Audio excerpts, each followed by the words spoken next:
रतनपुर गांव के बाहरी किनारे पर हरिदास धोबी अपनी तंगी भरी और तिरस्कृत जिंदगी जी रहा था। उसका एकमात्र सच्चा साथी उसका दुर्बल गधा चंपू था। जैसे हरिदास की तरह ही चंपू भी गांव के लड़कों की ठिठोली और तानों का शिकार था। चंपू को अपनी कमजोरी की वजह से हरिदास का अपमान होते देखना बिल्कुल अच्छा नहीं लगता था। अरे हरिदास, तुम्हारा ये गधा तो धोबी के पानी में भी नहाकर चमक गया होगा। क्या इसे खुराक भी नसीब होती है? यह सिर्फ गधा नहीं है, यह मेरा साथी है। मेरी और इसकी किस्मत एक सी है। साथी? ऐसा साथी मैंने कभी नहीं देखा।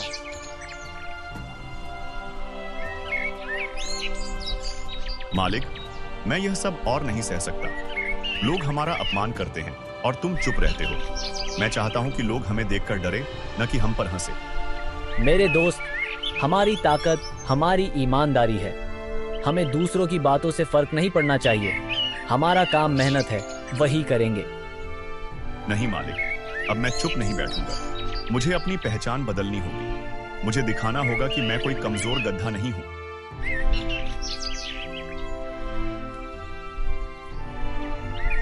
अगले दिन हरिदास और चंपू किनारे पर कपड़े धो रहे थे। तभी आसमान में काले बादल छा गए और जोरदार बारिश आने लगी।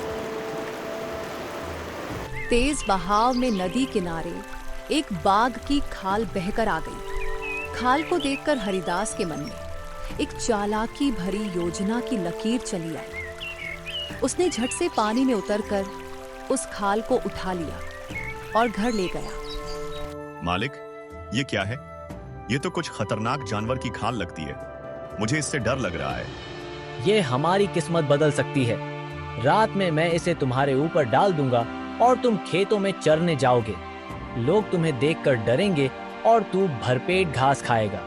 पर अगर किसी ने पहचान लिया या असली बाघ मिल गया तो? रात में कोई खेतों में नहीं आता और असली बाघ तो जंगल में रहता है। हिम्मत रख। पर मुझे यह सब ठीक नहीं लग रहा। ये धोखा है, ये गलत है। हम ऐसा कैसे कर सकते हैं? यह तो झूठ है। यह धोखा नहीं है मेरे दोस्त, यह हमारी इज्जत की लड़ाई है।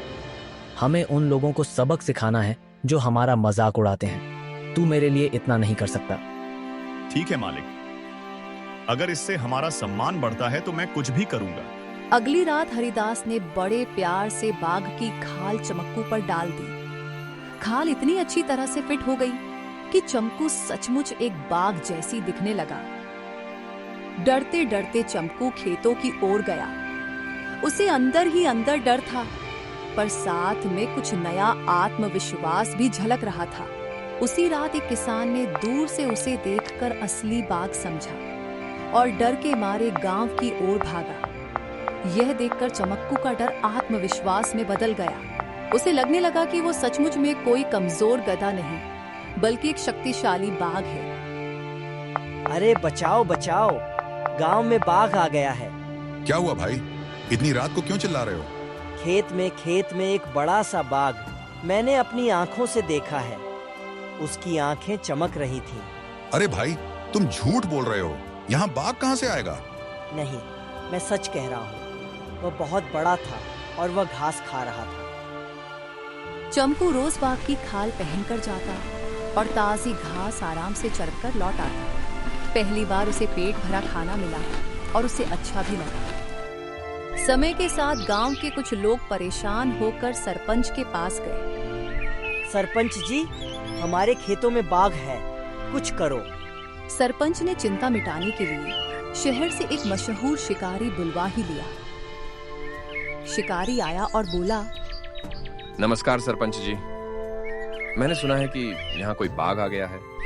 हाँ शिकारी साहब, आप ही हमारी आखिरी उम्मीद है। आप चिंता मत कीजिए, मैं उसे जल्द ही पकड़ लूंगा। बस मुझे उसकी थोड़ी जानकारी चाहिए। वह बहुत बड़ा है शिकारी साहब, और उसकी दहाड़ बहुत भयानक है।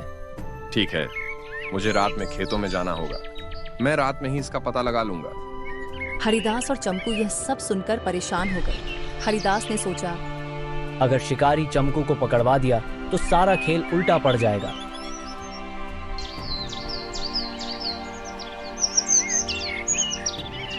अगले दिन हरिदास ने चमकू से कहा, आज रात खेतों में मत जाना। पर चमकू बदल चुका था। लोग अब उसे कमजोर नहीं समझते थे और वह अपनी नई पहचान से खुश था। हरिदास की एक भी बात नहीं मानी और फिर से खेत में घास चढ़ने के लिए निकल गया।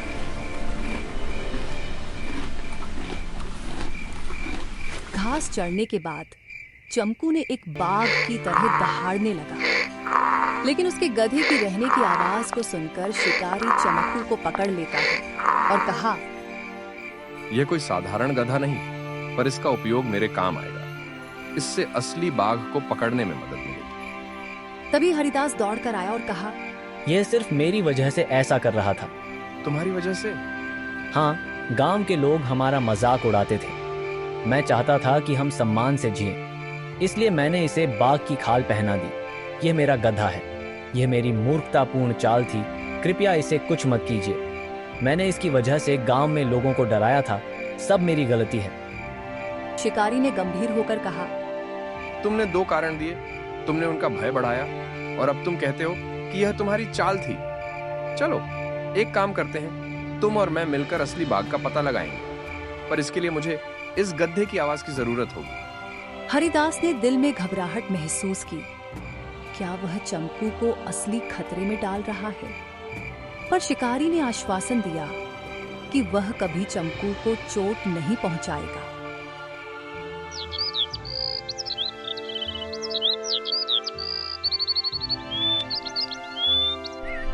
आखिरकार दोनों जंगल की ओर निकल पड़े।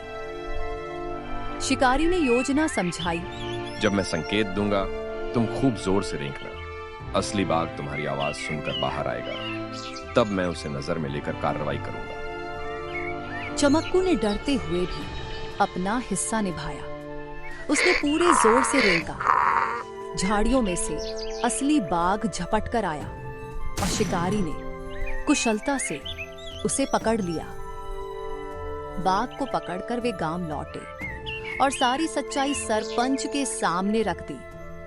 गांव के लोग देखकर हैरान और शर्मिंदा हुए। उन्होंने हरिदास और चमकू से माफी मांगी। उस दिन से गांव वालों ने हरिदास और चमकू का सम्मान करना शुरू कर दिया। हरिदास की मेहनत और चमकू की धैर्य की कहानी गांव के बच्चों को तथा बूढ़ों को सीख सिखा गई कि अपमान का जवाब धोखे से नहीं, बल्कि इज्जत और धैर्य से देना चाहिए। और इस तरह रतनपुर में सब फिर से खुशी खुशी रहने लगे।